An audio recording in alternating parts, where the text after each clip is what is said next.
I'm going to do something different for you guys. I wasn't planning on this. With hypnotic philosophies and deep ideologies, bending perpendicular lines to subatomic hyperboles, incorporating every word and verb that I've learned, spitting on fictitious facts, stumbling acts get pinned by tacks, causing the brain to splatter. Blood splatters under nuclear matter. So no matter the geographical demographics, I spit lines for the intellectual minds. Yeah. I bet you I'm the first person that's ever done a freestyle on top of this stage, right? I like to do things my way. Now, here's the thing. In 2003, I was diagnosed with social anxiety. This is why you guys didn't see me out there networking. I don't like to be in groups of people. So I've chosen a career standing on stages and over 150,000 people in the last couple of years. So if I can overcome these things, any one of you can do the same. So I'm here to tell you my story. But before I get into my story, I want to be completely transparent with every single one of you. This keynote that you're about to see is mentally and physically exhausting. Why? Because every time I give this speech or every time I practice this speech, I have to relive moments in my life that I would rather forget. But I continue to tell this story because I know I'm making a difference. I know I'm making an impact. I've received thousands of letters from students and staff and parents and business owners from across the globe who said I changed or saved their life. Like, how amazing is that? I have purpose. This is my job. I wake up every single day and I take my first breath and I figure out how I'm going to get to my next stage, my next event to be able to tell this story. I've sacrificed everything to be on this stage right here today. You guys have no idea. I love my job, but like I said, this is difficult. But I want to challenge you all real quick for a second to think about this. Key word is choice. Every single one of us, myself included, are faced with an infinite amount of possibilities into who we're going to become in the next 3, 5, and 10 years down the road. And it starts with the choice that you make at this exact moment. Some of you are going to make a choice after this event and say, oh, Mr. Fisher's been through a lot, but that's not going to happen to me. That is a choice. My challenge to you is to think about every choice, every decision you make, because it matters. Speaking of choice, did you know that 20% of the world's population struggles with a mental health issue? 20%. That's 1 in 5 in this room right now are struggling with a mental health issue. Look around you. 1 in 5. That's according to the CDC. I didn't make this up. And that's before the global pandemic. So if we actually take in consideration the data and the research from the global pandemic, you'll find anywhere between 40 and 60% of the world is struggling with a mental health issue. Let's cut that in half. That is half of the world struggled with a mental health issue during the pandemic. Here's where it comes to choice. How many of those billions, not millions, billions of individuals sought help? Vast majority didn't. Anywhere between 85 and 95% of the population that struggled with those issues kept it locked up inside. All that hurt, all that pain, all that trauma, where did they go with it? They buried it inside. It is my job to talk about these issues. I travel and I tour the world and talk about these issues to open up these conversations nobody wants to talk about. Matter of fact, I'm at University of Virginia tomorrow morning, so I'm catching a flight right after this event to go do this again. But we need to have these conversations because most people don't want to do this. I hit my 3rd worst depression of my entire life during the pandemic. 3rd worst. My entire livelihood was taken from me. Everything that I work for is to stand on stages. And it was wiped out. So what did that do to me mentally? I was mad, I was frustrated, I was sad. I went into this tailspin of depression and darkness, and I started to push people away. So much so that I ended up pushing my wife away, and she asked for a divorce in February of 2022. So my wife and best friend couldn't deal with my depression and my mental health, so she kicked me out of the house. So let me rephrase this. This has been the worst depression of my entire life for the last 6 months of my life, since February. So much so that a couple months ago, I had a knife that I was ready to take my own life. And I looked at my dogs and decided that I couldn't do it because I didn't know where they would go after. For every one woman that takes their life after a divorce, 9 men will do the same. Think about that. 9 times. Because men, we're not capable of talking about our emotions. We don't talk about depression. We don't talk about anxiety. We don't talk about these issues. Like I said, this is my job. I do this every single day of my life if I could, telling this story. So think about that. But here's where it comes to choice. I had no idea that the choices and decisions that I made around my untreated depression would have me here. Prison. Not probation, not parole, prison. Locked away from my family and friends and every single person that meant something to me. I spent 3 years of my life locked behind razor wire fences with armed guards and white brick walls, silver sinks and green mattresses, wearing the same boots and greens every day of my life. I'm a felon for the rest of my life. There are jobs in housing that I still can't get to this day, and I've probably got more education than most of you in this room, and I still can't get hired for jobs because of the choices and decisions that I made. Now I tell people all the time, I'll go back to prison in a heartbeat. I'll do another 3 years, 5 years. I'll do 10 more years in those prison cells if I could take back what I did. I can't. This is life. There's no rewind button. There's no pause button. The moment that we all get up and leave Inspired Leaders and leave this room right now, we are faced with our choices. We are faced with our decisions. And I am stuck with mine until the day I die. Now you're probably wondering, what are we going to learn from some freestyling dude that normally wears a hat backwards and a hoodie and he dressed up nice for you guys? This is me dressing up nice, by the way. So feel special. So what are we going to learn from some dude that does a freestyle and he went to prison? I'm no different than any of you. This is my middle school picture. This came on Facebook a couple years ago. I haven't really got much taller or stronger since then, but hey, got a couple more extra tattoos. But this came on Facebook and everybody started tagging their names. Oh man, 8th grade was such a blast.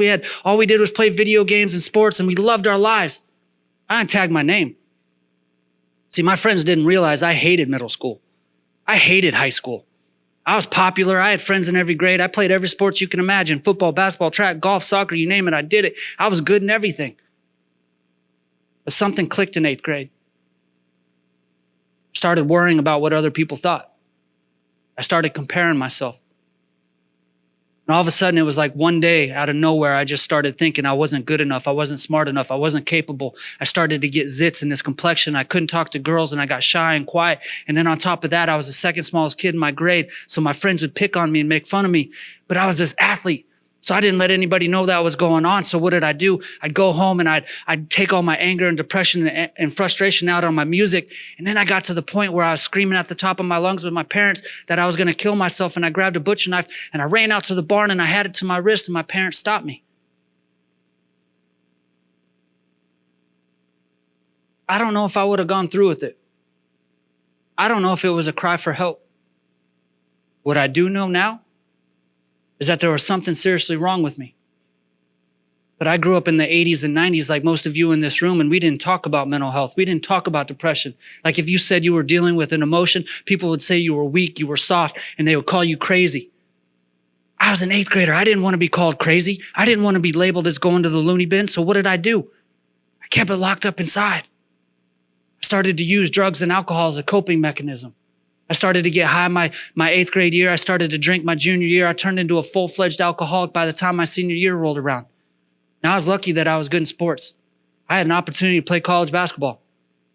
I get to my first school. Guess what I do? I don't drink. I don't smoke. I don't party. I'm doing everything I can because to be a college athlete, you got to work really hard. So I'm busting my tail and everything's going good until I start getting invited out to house parties.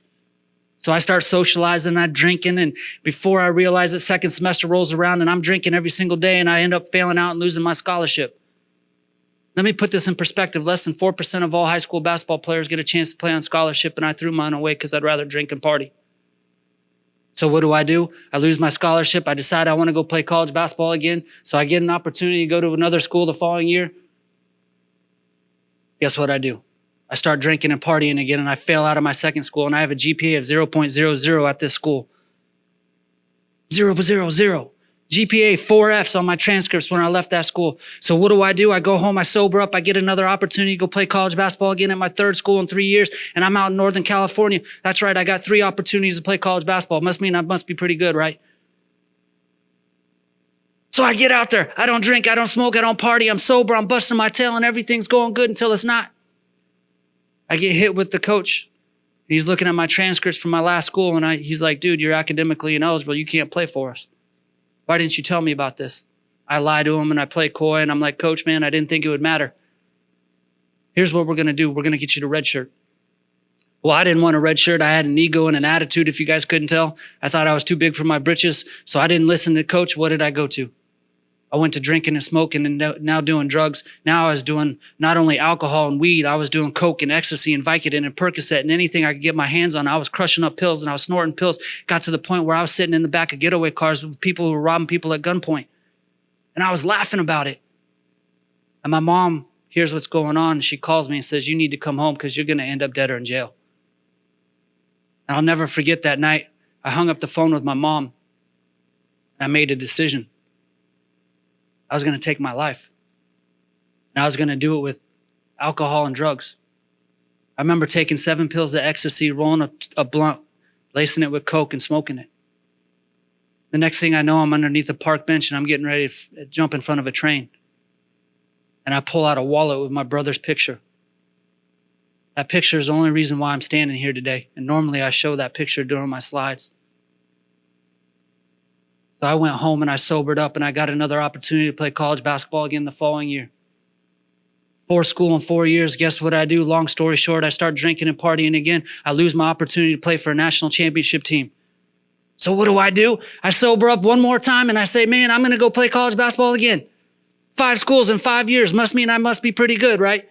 This time I get there. I don't drink, I don't smoke, I don't party. I'm doing everything I can. I'm busting my tail. I'm doing point guard drills, shooting guard drills. I'm doing everything I can to be a part of this program. Until I'm hit with one of those choices.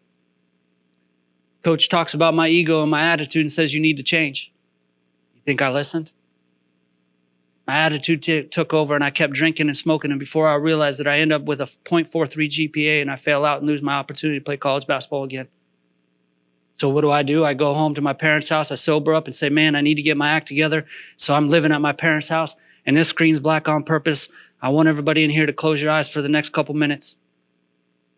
I want you to visualize everybody that's ever meant something to you. I want you to think about the people you were just with during the holidays, Christmas parties, New Year's Eve parties. Think about your family, your siblings, the people you grew up with, anybody that's ever made you smile. Your parents, your grandparents.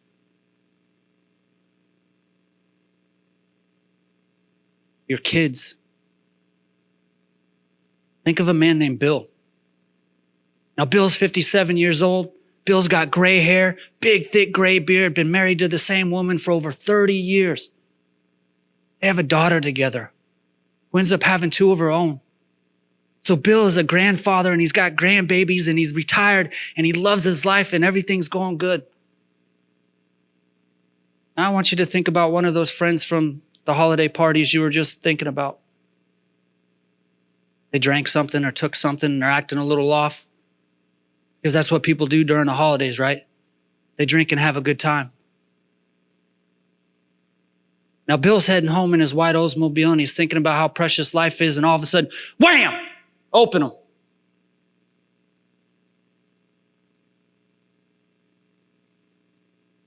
That friend you were just thinking about, that was me. I was at a wine and fondue party with my friends. Said I drank 3 glasses of wine and started acting bizarre. I went downstairs and passed out in my bedroom. And a couple hours later, my friends went looking for me and couldn't find me. Next thing I know, I'm waking up in a hospital bed after a 24-hour blackout. I'm laying in the hospital bed. I have no idea why I'm there. And a nurse comes in. You know what you did last night? No. It wasn't good. Second nurse comes in. Do you know what you did last night? No. You drunk drove and you killed somebody.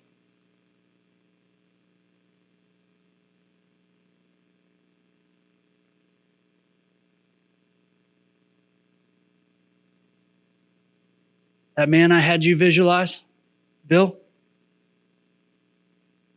didn't make it home to see his wife again. He didn't see his daughter, his grandbabies ever again. Because I wanted to drink wine with my friends.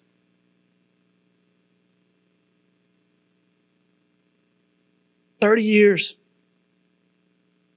His wife is never going to see him again.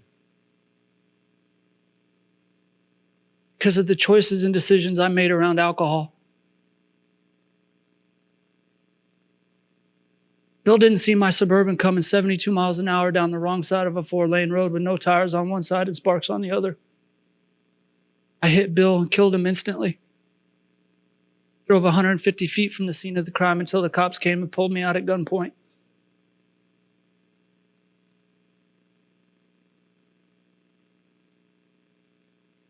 I think about Bill and his family every single day of my life. Every day that I wake up, I see these images. I'm haunted by them every single day of my life. Put this in perspective. Every 53 minutes, somebody is killed by a drunk driver in this country. That means one more person will die by the time my normal keynote's over.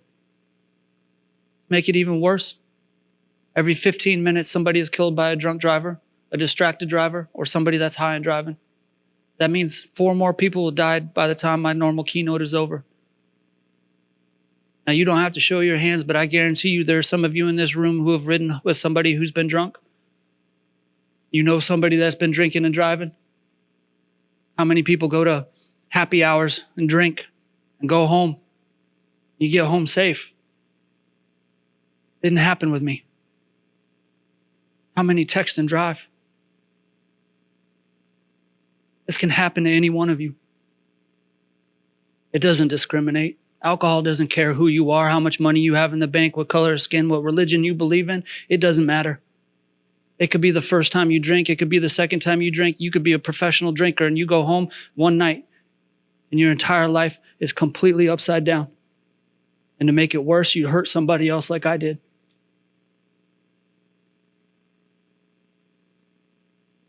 Now, I had 3 options while I laid in that hospital bed. 1, suicide. 2, flee the country. 3, God. God told me to handle my responsibilities.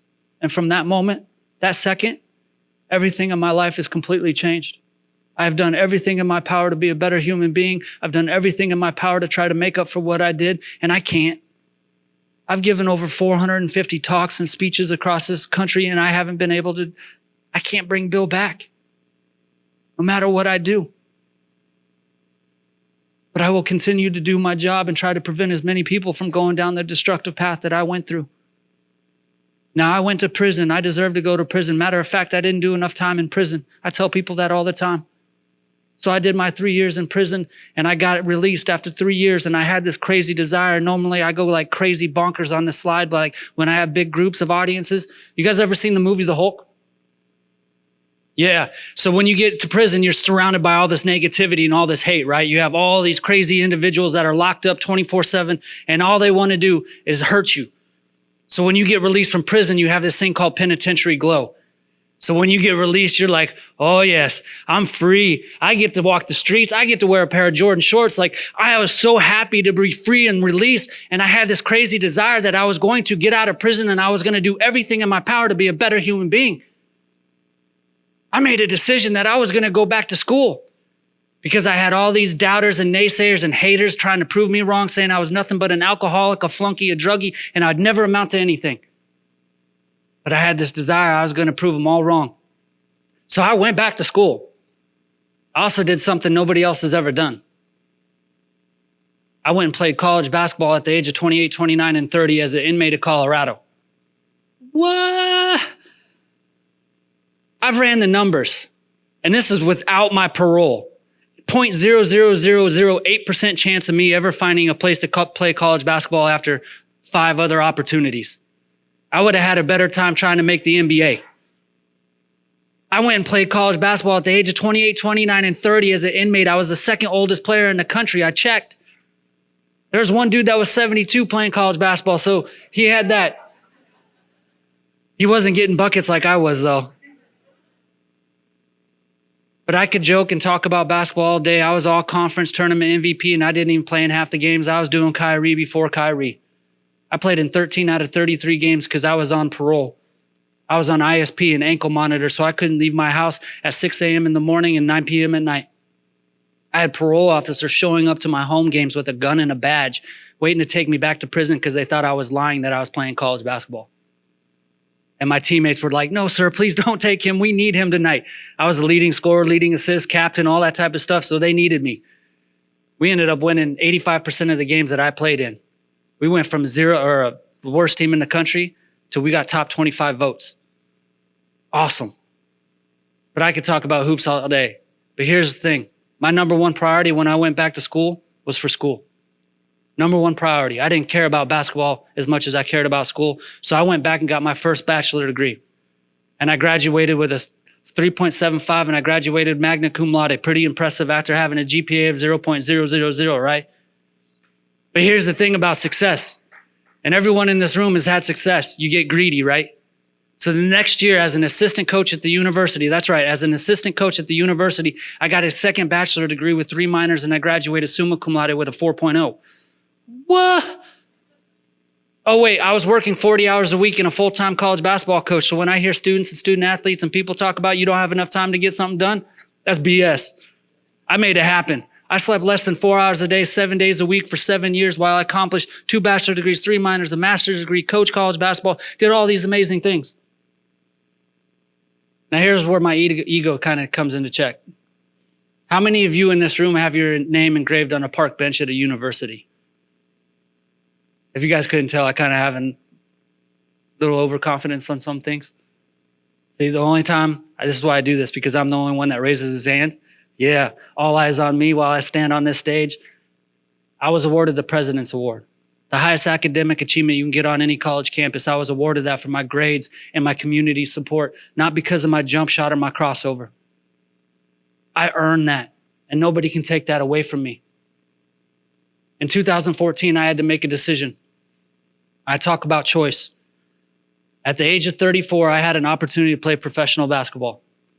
I got asked to play pro at the age of 34 after I was released from all my prison system. The same week I was supposed to leave to go to another country, I got asked to speak for a basketball camp in Iowa with USA Basketball. Guess what I chose? I chose this career over finishing out my dreams because I know how much this means to me and the people that I get to inspire and change. 2014, I have dedicated my entire life to what you guys see on this stage. Everything that I do is getting in front of stages.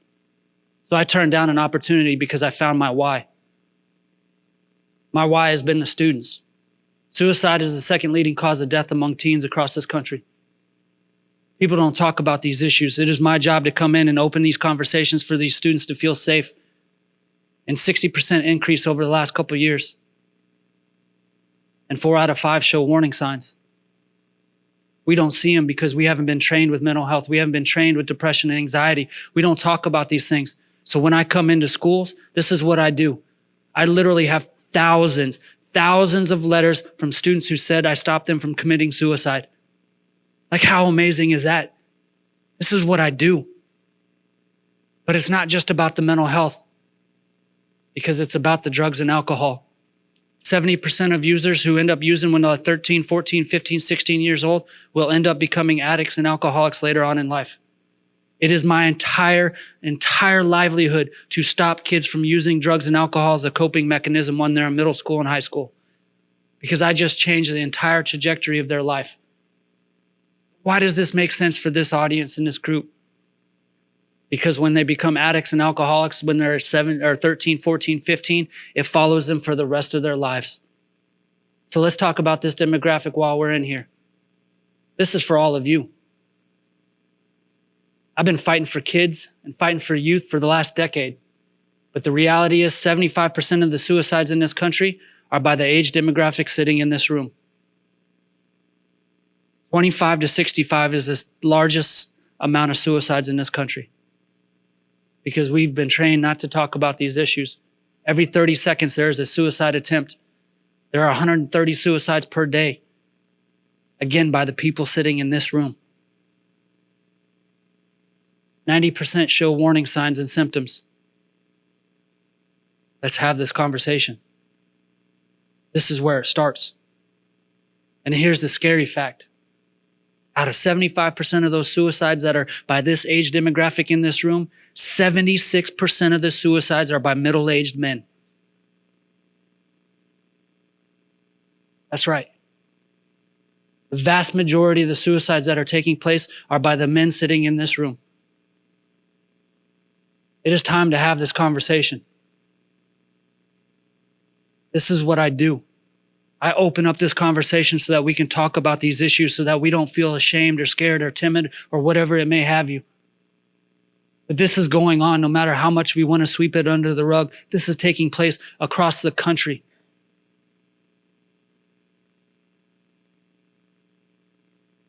$21 million Americans are dealing with an addiction and only 10% will receive treatment. And due to the pandemic, where upwards of 17 million people have a co-occurring disorder, meaning they're dealing with alcohol, substance abuse, and mental health. 17 million. How many of you have friends back home that are dealing with a divorce, who are going through some type of trauma or lost their kids in a custody battle? Where are they turning? Their depression, anxiety, they're turning to alcohol and drugs as a coping mechanism, and it ends up ruining their lives. What people don't talk about, we sit there and we shut down the entire world for the pandemic, and we lost 2.8 million people during March of 2020 to April of 2020. Yet we have 3 million people die from alcohol abuse every single year, and we never talk about it. More people die from that than COVID, and yet we shut down the entire planet and we don't have these conversations. This is my job. We need to address these issues. And if I haven't hit you in your head or your heart, I'm going to hit you in your pocketbook, because every single one of you that's a business owner and every single one of you that is a manager, this is going on in your organization, whether you want to admit it or not. People are dealing with stuff. It is okay to deal with issues. What's not okay is not to find help and resources to get through it. $250 billion hit to our economy just by people who are struggling with alcohol. Another $193 billion with illegal drug use. These are your employees that are showing up drunk or high because they don't like their life. They don't want to be there. They're going through a divorce. They lost their kids. They're going through some type of trauma. So what does it do to your organization? It costs your profit line. You just want to talk about major depression disorder. It's another $210 billion hit to the economy. Another $93 billion just by the impact of suicide. That's a $745 billion hit to our economy. That is more than 175 countries' total GDP that we lose every single year because we don't have this conversation that I'm discussing right now. To make this even more impactful, just from depression and anxiety, it costs our global economy $1 trillion. Because we're not trained to talk about this. It's been stigmatized for decades. I have made a decision. I have made a choice to stand on here and draw a line in the sand to have these conversations that nobody wants to have. So when I come to organizations and I come to schools and I come to people's places of work, this is what I do. I have these conversations so that we can find resources and the right help. So I want to leave you with this. Go home tonight. After this Inspired Leaders, look yourselves in the mirror. Ask yourself this question. Are you okay? Are you dealing with something that you haven't told anybody? Are you dealing with alcoholism? Are you dealing with a drug problem? Are you dealing with depression, anxiety, and nobody knows about it because you've been so scared to talk about it? You're not alone. Billions of people struggled. It takes recognition now and awareness to go find the help that you need. I have a counselor. I talk to a therapist. This is my therapy too. I get all my stuff out on the stage. I don't like to be on stages. I could be coaching college basketball right now. But I made the decision to do this because I know I'm helping people have these tough conversations. So with that being said, I wish you guys all well, and I hope that this made an impact on all of you. And I just want to say thank you for even letting me be here and being a part of this, Elizabeth and Andy. This has been awesome. So I hope this resonates with you. Thank you.